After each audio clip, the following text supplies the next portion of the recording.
Friends, பாக்கிய Lakshmi serial today episode என்ன மாதிரியான ட்விஸ்ட் ஆக்க போகுதுன்னு பார்க்கலாம். பாக்கியா வீட்டில் இருக்காங்க.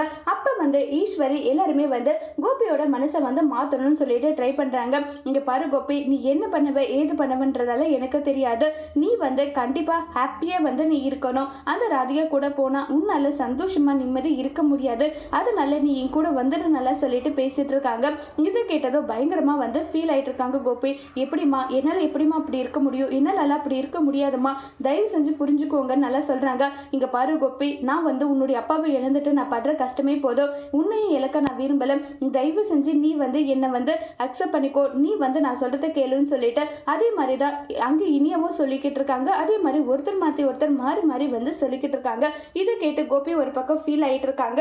அடுத்ததான் நம்மளுடைய ராதிகாவை காட்டுறாங்க. ராதிகா டிஸ்சார்ஜ் பண்ணி நான் கூட்டிகிட்டு போகிறேன்னு சொன்னதும் என்னுடைய பையனெல்லாம் உன் கூட அனுப்ப முடியாது, நான் அனுப்ப மாட்டேன்னு நல்லா சொல்லிட்டு சொல்கிறாங்க.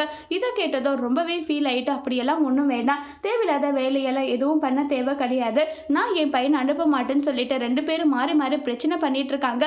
இது செலியன் நம்ம பாக்கியாவுக்கு கால் பண்ணி சொல்ல அங்கே பாக்கியா இங்கே பாருங்க அத்தை, எதுக்காக தேவையில்லாத பிரச்சனை நீங்கள் பண்ணிக்கிட்டு இருக்கீங்க, இப்படியெல்லாம் தயவு செஞ்சு நீங்கள் பண்ணாதீங்க, நான் தான் சொல்கிறேன்ல, நான் இருக்கேன், நான் பார்த்துக்கிறேன், நீங்கள் இப்படி பண்ணாதீங்க, அவங்களுடைய புருஷன் இருக்கும்போது அவங்க பார்த்துக்கிறாங்க நல்லா சொல்லிக்கிட்டு இருக்காங்க. இங்கே பாரு பாக்கியா, நீ என் பையனை பார்க்கலன்னா எனக்கு அது பிரச்சனை கிடையாது, புரியுதா? எடுத்து கூட நான் பாப்பேன் நல்லா சொல்லிட்டு பேசிக்கிட்டு இருக்காங்க. இதை கேட்டதுமே பாக்கியா ரொம்பவே ஷாக்கிங்கில் இருக்காங்க. பாக்கியா ராதிகாவுக்கு சப்போர்ட் பண்ணுறாங்க. ரெண்டு பேரும் சேர்ந்து என் பையனை ஒட்டுமொத்தமாக ஒழிக்கணும்னு பிளான் போடுறீங்களா? யார் என்ன நினைச்சாலும் சரின்னு சொல்லிட்டு ஈஸ்வரி கோவப்பட கோபி என்ன முடிவுனாலும் எடுக்கட்டும், கோபி வரேன்னு சொன்னால் நான் அவரை கூட்டிகிட்டு போகிறேன், இல்லை உன் கூட வர விருப்பம் இல்லைன்னு அவர் சொல்லிட்டு நான் நின்றுக்கிறேன்னு சொல்லிட்டு சொல்கிறாங்க. இப்போ கோபியோட முடிவு என்னவா இருக்க போகுதுங்கிறத வர போகிற எபிசோடில் வெயிட் பண்ணி